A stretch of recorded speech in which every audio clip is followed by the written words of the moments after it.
Hello, I am Mary Beth Hamm, and I am in Professor Conley's Humanities 300 Writing Intensive course.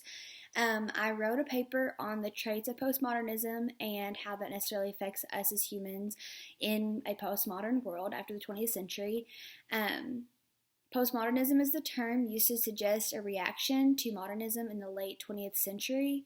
There are a few popular traits that lie within postmodernism.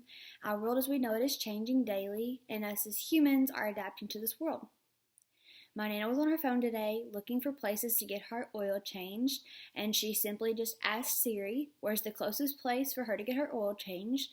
Siri just, thought for a second and started spitting out answers to her.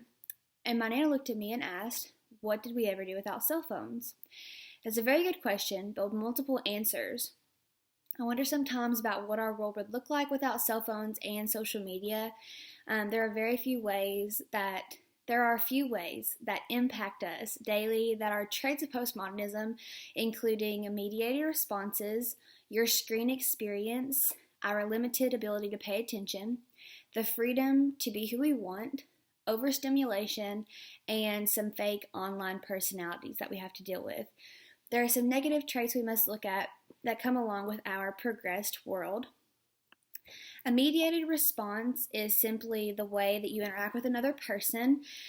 For example, when you send a text message, it is a mediated response because that person is not physically standing in front of you. It's not a face-to-face conversation. If you think about it, we're beginning to miss out on some meaningful social interactions, like a good face-to-face conversation, eye contact, micro-expressions, a good handshake. Other social events such as concerts are becoming less popular with younger generations, like my younger brother's generation, because why would you want to pay the money to go to a concert and to go through all the stress and hassle of attending the concert whenever you could just wake up the next day and watch the whole entire thing on YouTube or just listen to the music as you're driving in your car. We don't have to leave our house to have a conversation or to even attend a social event or to go to our normal 9-to-5 job. We don't have to leave the house to do that anymore due to postmodernism and the advancement of technology and social media. This is a good thing, but also can come with some negative effects such as lack of social interaction. We as a human species are social beings and we need to enjoy those moments, but they might be in the past. People who are good with communication skills that are extroverted will be paid more in certain jobs because they're not antisocial and they possess communication skills that are needed in a productive workplace. Another point is the screen that we're looking at every single day is the basis of our experience of the world and other people. Our screen is the thing that connects us with the outside world, with people we've never even met before in person. We can talk and have relationships with people we have never seen in person by the click of a button. You can FaceTime strangers. You can have 500,000 Instagram followers that you've never met. You can have Facebook message. You can Facebook message relatives from back home, even if you're living thousands of miles away. You can meet your significant other on a dating app based solely on their picture and what you read in their bio, which is also a good and a bad thing sometimes. The screen and our experience with it is one of the key aspects of postmodern culture. Our relatives, our ancestors didn't necessarily have to deal with things like that. They, if they wanted to meet someone who they were interested in, they had to go out, ask them to dinner, things like that, more of a traditional way. And we're kind of coming away from those traditions, but, us as humans, we evolve, we adapt to our circumstances, and we move on. And it's okay sometimes to lose those traditions. Our ability to pay attention is also an issue. It's becoming more of an issue, and it's more limited. As I'm sitting here reading this, as I'm sitting here talking to the camera, my phone begs for my attention. I have people who are begging for my attention all the time. I have friends and family and people, on social media. My phone's always dinging. To be productive, I have to turn my phone off, leave my house, and find a quiet place to sit and, quiet the world long enough for me to focus and get my thoughts and feelings out. Some people have been discussing the term attention economy.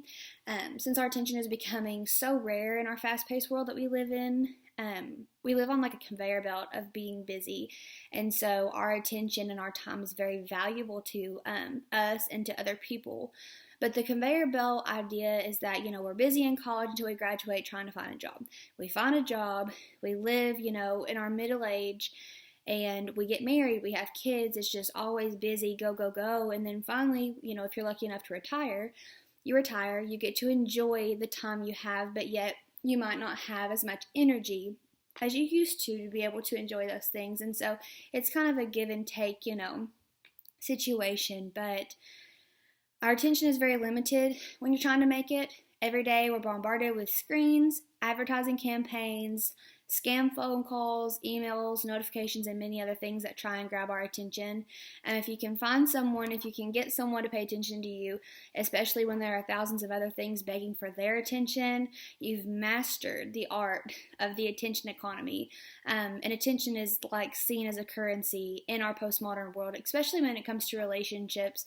That's something that women and men both find very, attractive about their significant other, is if they can grab their attention and they can keep their attention.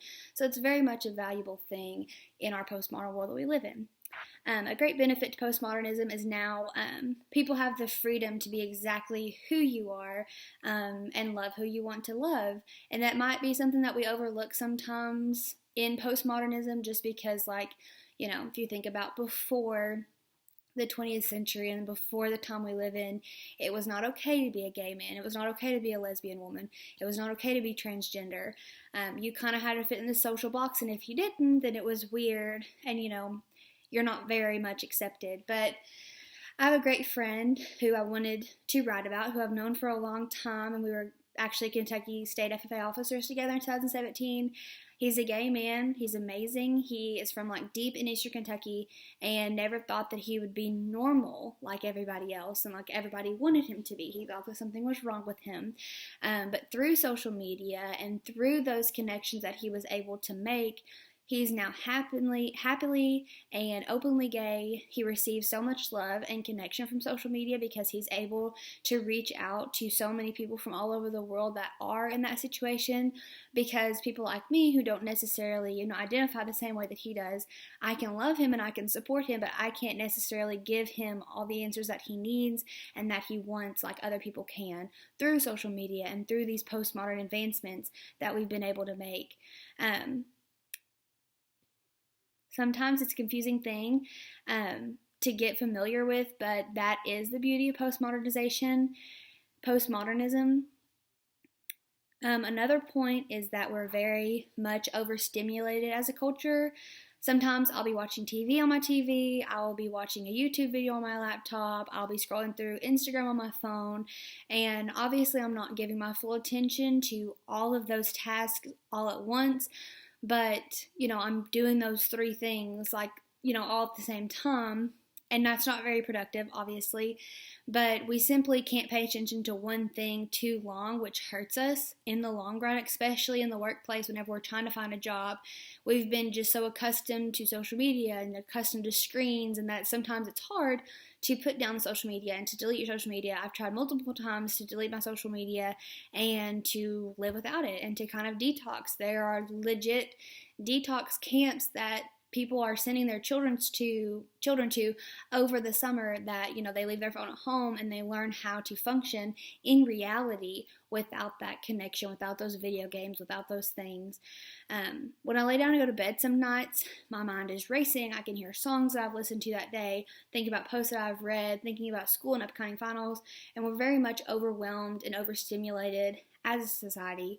And this is the world we live in, and it's a fast-paced world, and if you're trying to make it, sometimes you just have to keep up and just deal with the overstimulation and learn how to adapt to that.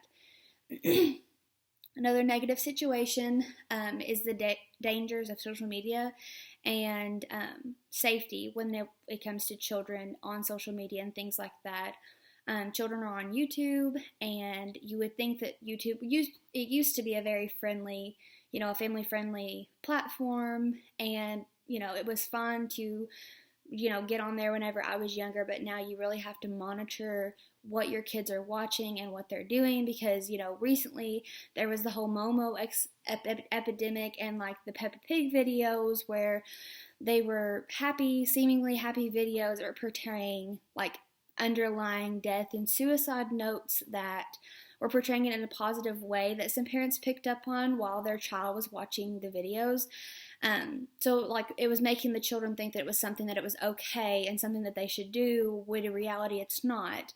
So you really have to watch monitoring YouTube, Instagram, Twitter, all those things, and that's something that we have to deal with in this postmodern world that we live in that we didn't necessarily have to worry about back then. Another danger is teenagers on dating apps, even adults on dating apps and Instagram that have social media boyfriends and girlfriends from other states all over the world that you've never met in person. So it's really dangerous, especially with younger children, that you don't know who's on the other side of the screen. You don't want to, send any inappropriate pictures or anything like that, because you don't know who's on the other side of the screen. You don't know what kind of predator there are out there. There's some really nasty people out there scrolling and combing through family Facebook page, family Instagram pages, just to see people's children. And so like, privacy settings, things like that are something we can do.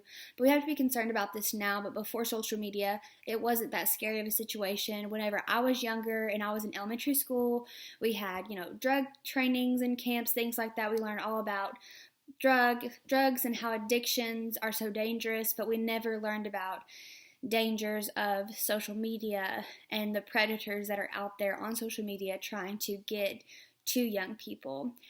But in conclusion, we live in a modern world with a postmodern view on literature and art. There's aspects of our world that we experience every day that our parents and grandparents never got to experience or never had to experience. There's things in our life that our children will never have to experience. Social media is a huge concern in adults, especially if they have children on multiple platforms. I even worry about myself sometimes and the addictions that can form and other possible health implications that we don't even know about yet, because we haven't been able to study the health effects of social media on our brain development for that long, because it hasn't been around for that many years. The points I listed previously are negative and positive traits of postmodernism. In some things, there's always a good and bad side. Social media and the major advancements we have made in other sectors of technology and science and medicine are huge strides for us as a human race, but there's always some disadvantages that come with the territory. And we evolve as a species, and we learn to adapt to our surroundings in this postmodern world. Thank you. Bye.